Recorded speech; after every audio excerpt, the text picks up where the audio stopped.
కొత్త ప్రభుత్వం ఏర్పడ్డాక కథ మొత్తం ఆయన శాఖ చుట్టూనే నడుస్తుంటే ఆయన మాత్రం తనకు సంబంధం లేదు అన్నట్లు ఉండడం ఇప్పుడు హాట్ టాపిక్ గా మారింది.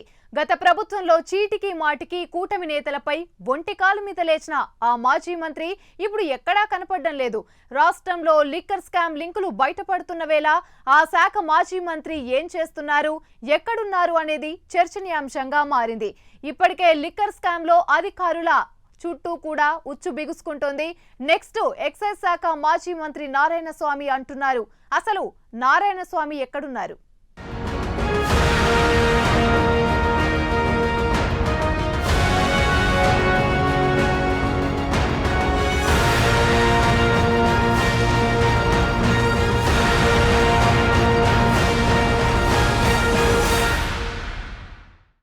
నారాయణ స్వామి ఏపీ మాజీ డిప్యూటీ సీఎం, ఎక్సైజ్ శాఖ మాజీ మంత్రి, చిత్తూరు జిల్లా సీనియర్ నేతగా వరుసగా జీడి నెల్లూరు నుంచి గెలుస్తున్న నారాయణ స్వామి గత ఎన్నికల్లో తాను పోటీ నుండి తప్పుకున్నారు.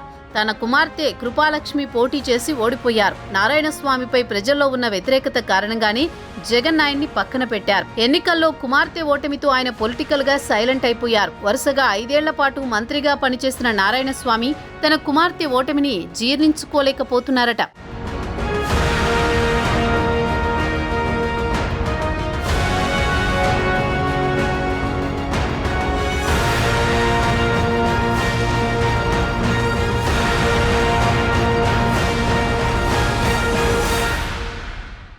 ఫలితాల తర్వాత కుటుంబ సభ్యులతోనే ఆయన గడుపుతున్నారు. ఎన్నికల్లో తన పోటీ విషయంలో, తన కుమార్తె విషయంలో నానా రకాల ఇబ్బందులు పడినటువంటి నారాయణ స్వామి చివరకు కుమార్తెకు సీటు దక్కినా గెలిపించుకోలేకపోయారు. ఇక ఎన్నికల తర్వాత వరుసగా జరుగుతున్న పరిణామాలతో ఆయనలో భయాందోళనలను నెలకొల్పాయనే టాక్ జోరుగా సాగుతోంది. గత ప్రభుత్వ కాలంలో చంద్రబాబు, లోకేష్, పవన్ కళ్యాణ్ టార్గెట్గా నోరు పారేసుకున్న నేతల్లో నారాయణ స్వామి ముందు వరుసలో ఉండేవారు. దళిత వర్గానికి చెందిన ఆయన చంద్రబాబును కులం పేరుతో దూషించిన సందర్భాలు కూడా ఉన్నాయి.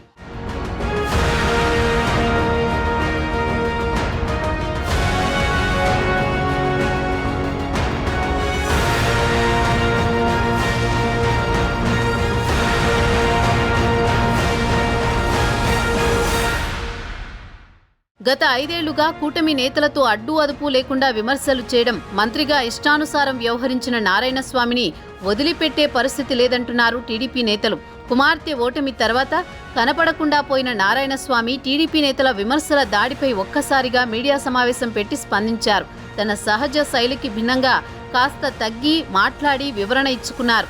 ఒకవైపు చూస్తే వివిధ ఆరోపణలపై విచారణలతో మాజీ మంత్రి పెద్దిరెడ్డి, చెవిరెడ్డి, భూమన, రోజా చుట్టూ కేసుల ఉచ్చు బిగుసుకుంటున్నట్టు కనిపిస్తోంది.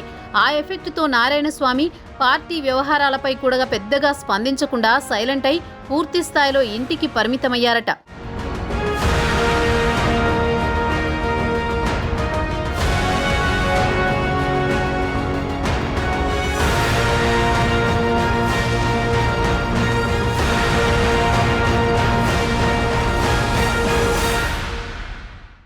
అందుకే ఓటమి తర్వాత ఇప్పటి వరకు నారాయణ స్వామి వెళ్లి జగన్ని కూడా కలవలేదు. పెద్దిరెడ్డితో అత్యంత సన్నిహితంగా ఉండే నారాయణ స్వామి ఆయనతో కూడా టచ్లో లేరట.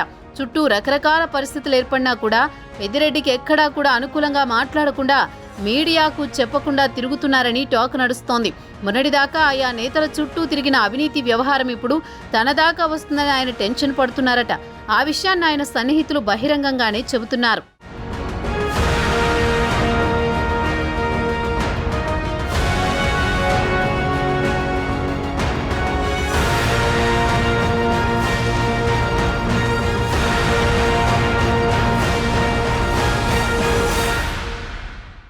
ఏపీలో వైసీపీ హయాంలో జే బ్రాండ్ లిక్కర్ కుంభకోణంపై పెద్ద చర్చే నడుస్తోంది. ఏపీ బ్యావరేజెస్ కార్పొరేషన్ మాజీ ఎండీ డి వాసుదేవరెడ్డిని సిఐడి అధికారులు ఇటీవల పిలిపించి విచారించారు. ఎన్నికల ఫలితాలు వచ్చినప్పటి నుంచి అజ్ఞాతంలోకి వెళ్లిపోయిన ఆయన కోసం సిఐడి బృందాలు విస్తృతంగా గాలిస్తూ వచ్చాయి. ప్రభుత్వం ఆయన్ను సస్పెండ్ కూడా చేసింది. జగన్ కు చెందిన యలహంక ప్యాలెస్ కు సమీపంలోని ఒక హోటల్లో వాసుదేవరెడ్డి మకాం వేసినట్లు గుర్తించిన సిఐడి అధికారులు ఆయన్ను పిలిపించి విచారించారు.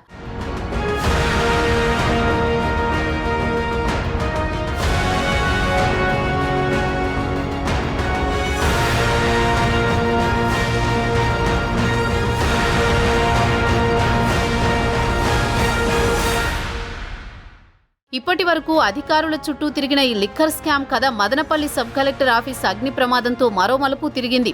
ఈ కేసు దర్యాప్తులో భాగంగా సిఐడి బృందాలు మాజీ మంత్రి పెద్దిరెడ్డి రామచంద్రారెడ్డి ప్రధాన అనుచరుడైన వి మాధవరెడ్డి, పిఏ శశికాంత్ నివాసాల్లో చేపట్టిన తనిఖీల్లో మద్యం కుంభకోణానికి సంబంధించిన పలు ముఖ్యమైన లావాదేవీల వివరాలు వెలుగు చూసినట్లు తెలుస్తోంది. ఆ క్రమంలో ఎక్సైజ్ శాఖ మంత్రిగా అప్పటి పెద్దలు చెప్పినట్టు ఇష్టానుసారం నడుచుకున్న నారాయణస్వామి చుట్టూ ఉచ్చు బిగుస్తోందని టాక్ నడుస్తోంది. ఇప్పటి వరకు అధికారులు టార్గెట్గా సాగిన విచారణలో నేతల వంతు రానుంది.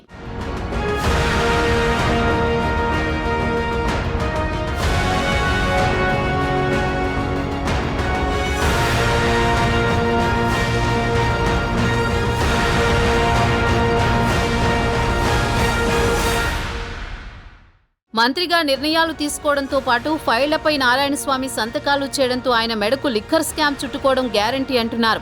ఓవైపు అధికారులు ఆ కేసుల్లో ఇరుక్కోవడం, జిల్లా సీనియర్ నేతల ప్రమేయంపై కూడా ఆధారాలు బయటపడడంతో తనపై విచారణ ప్రారంభమవుతుందని మాజీ డిప్యూటీ సీఎం భయపడుతున్నారట.